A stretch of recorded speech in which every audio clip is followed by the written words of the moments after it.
From an intruder hiding in someone's house, to a mysterious truck stalking its victim, these are two disturbing and allegedly true stranger encounters. To help me with today's video, I'm joined by the GrimTale Brothers. I'll link their channel in the video description below. I'm Fearcrawler. Welcome to the video.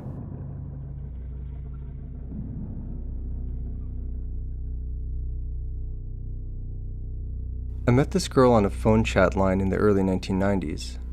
We hit it off pretty well, and I suggested we should meet up sometime. That was pretty risky at the time, since you had no way to know what the person looked like, what their intentions were, and so on. But I took a gamble, and after meeting with her a few days later, she was everything she said she was and more. She was beautiful. She liked the same things I did too. Board games, RPGs, all that nerdy stuff. I spent the next few weeks stopping over at her place to hang out after work. Things quickly developed from a friendship into a relationship, and almost instantly, the problems began. I don't mean with her and the relationship. I mean something else. I started getting phone calls in the middle of the night. Usually they would hang up right away when I answered. Sometimes there would be silence on the other end, sometimes breathing.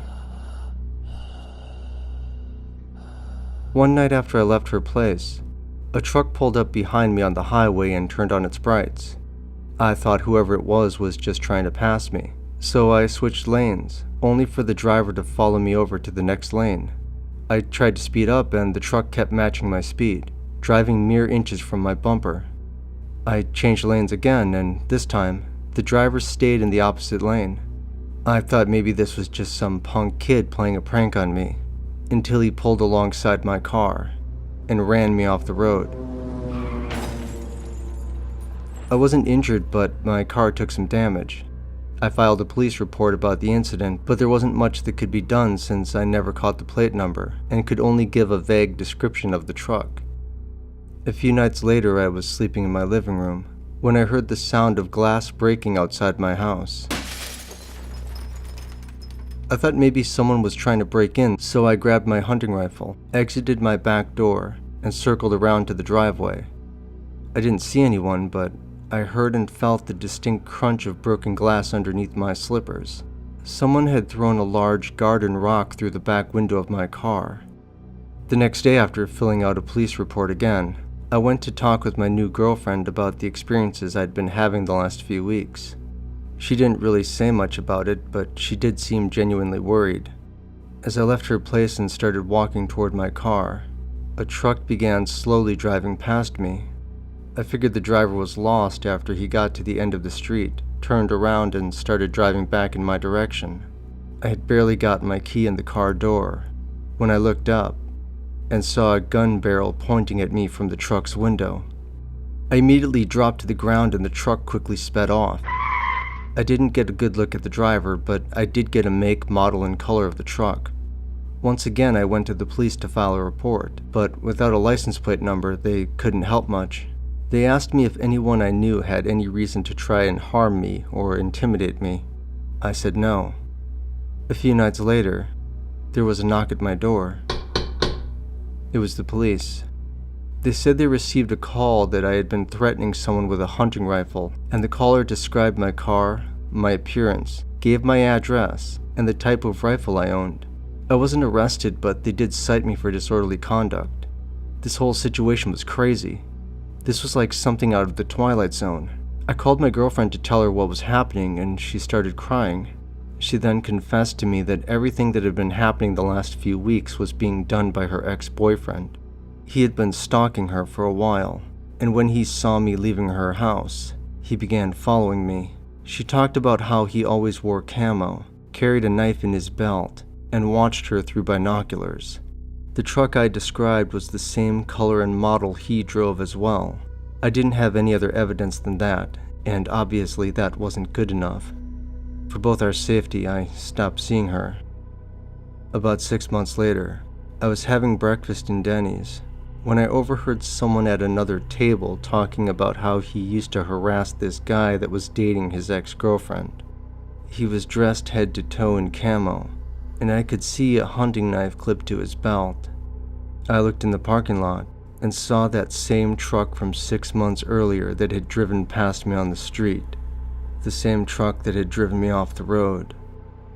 When he left the restaurant, I followed him out to his truck, and I beat the hell out of him.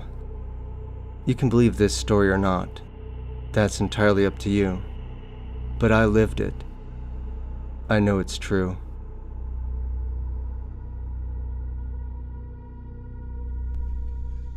I am 22, and this incident happened a year and a half ago.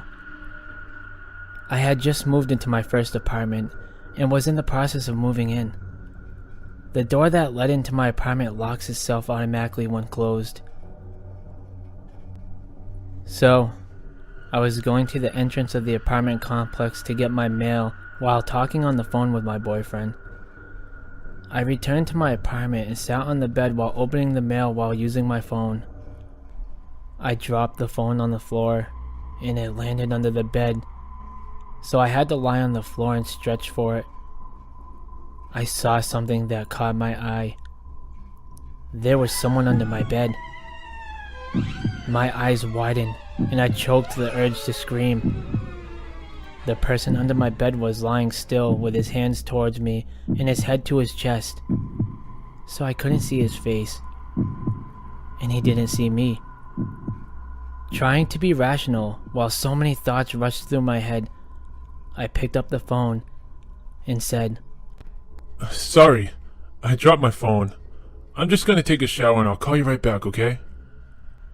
The bathroom is right by my bed, so I hastily walked in, quietly locked the door, turned the shower on, jumped out my window. My apartment is on the first floor, and then I called the police. They told me to wait nearby and to go across the street and see if anyone comes out of the door to the apartment complex.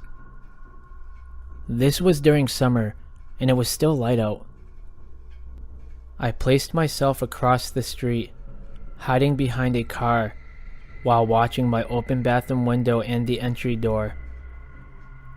I called my boyfriend, and he came to me just before the police. I gave them my keys and they went inside. Only moments later, 2 cops came out holding a thin and tired-looking man. His eyes looked crazy, but he didn't try to get away. The policeman that stood beside me tried comforting me while the police searched through my house. I was a mess, shivering and crying. Told me that the man stood outside my bathroom door with one of my kitchen knives, waiting for me to come out. This man had somehow crept in my entry door while I was getting my mail and hid under the bed. The man that was trying to hurt me turned out to be a homeless person and was placed in a mental hospital. My boyfriend moved in with me the very next day.